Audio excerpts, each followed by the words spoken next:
Perkenalkan, nama saya Sakifah Supajani, absen 28. Saya Zara Naura, absen 32.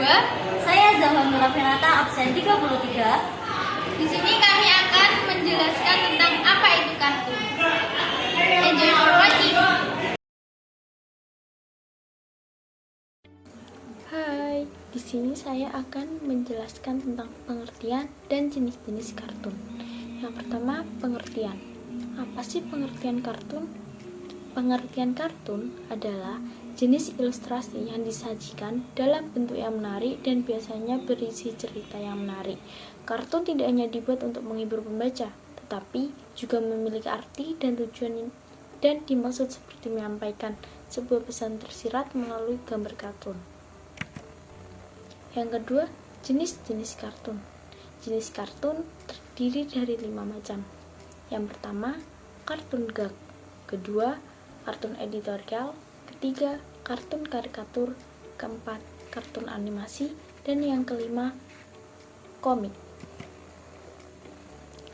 Yang pertama, kartun gag merupakan gambar kartun yang dimaksudkan hanya sekedar sebagai gambar lucu atau olok-olok tanpa bermaksud mengulas suatu permasalahan atau peristiwa aktual.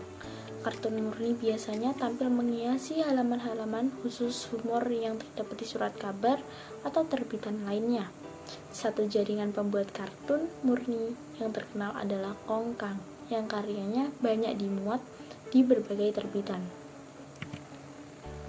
Yang kedua, kartun editorial merupakan kolom gambar sindiran di surat kabar yang mengomentari berita dan isu yang sedang ramai dibahas di masyarakat.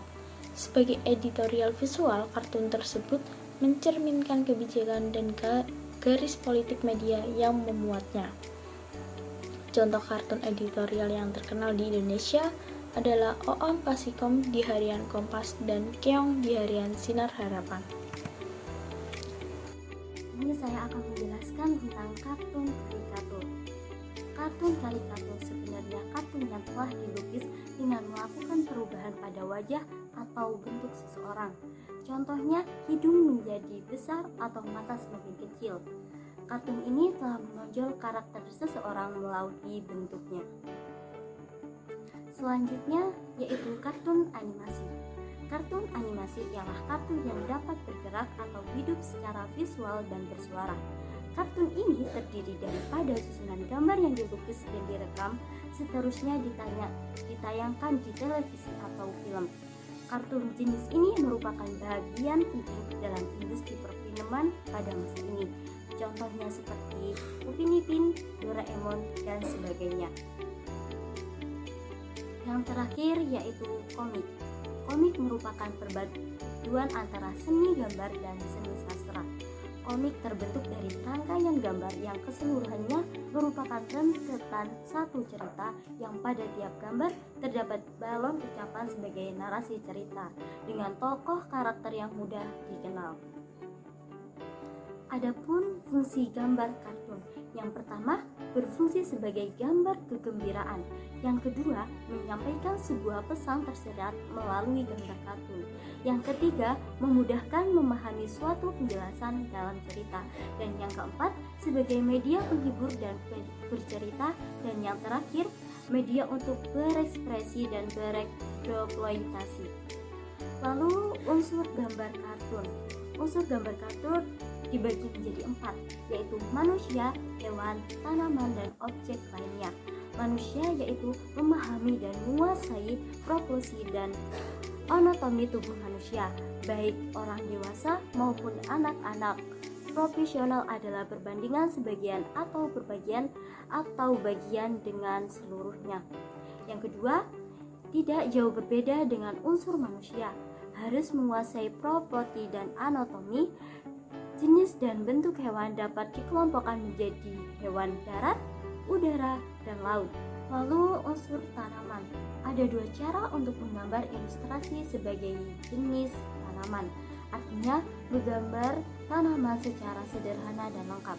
Saat menggambar ilustrasi di tanaman sederhana, tanaman tidak digambar secara detail, tetapi hanya berupa gips dalam bentuk tanaman.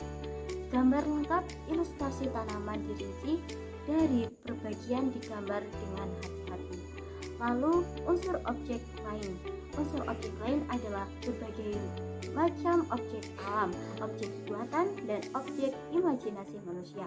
Semua jenis objek yang digambar dalam gambar ilustrasi ini biasanya hanya digunakan sebagai tambahan atau dekorasi pada gambar.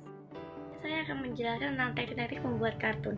Teknik yang pertama yaitu adalah menggabungkan teknik manual dan digital, yaitu dengan melakukan sketsa gambar hitam putih menggunakan pensil di media kertas. Kemudian setelah di-sketch awal terbentuk gambar hitam putih tersebut di-scan dan dipindahkan ke komputer dalam format file JPG. Teknik yang kedua yaitu teknik yang menggunakan software grafis seperti CorelDRAW, Fahrenheit atau yang lain. Hasil akhir kartun yang digambar dengan teknik disebut sebagai kartun vektor. Teknik yang ketiga yaitu teknik yang mengombinasikan software CorelDRAW atau Fahrenheit dengan Photoshop. CorelDRAW digunakan untuk sketsa awal, sedangkan pewarnaan dan finishing menggunakan Photoshop. Teknik yang keempat yaitu menggunakan tools pada software grafis seperti Photoshop, Corel Prototype atau Printer. Teknik ini hampir menyerupai teknik manual karena tools yang dipakai adalah brush atau kuas yang bisa diatur ke besar kecil dan brushnya sedemikian rupa.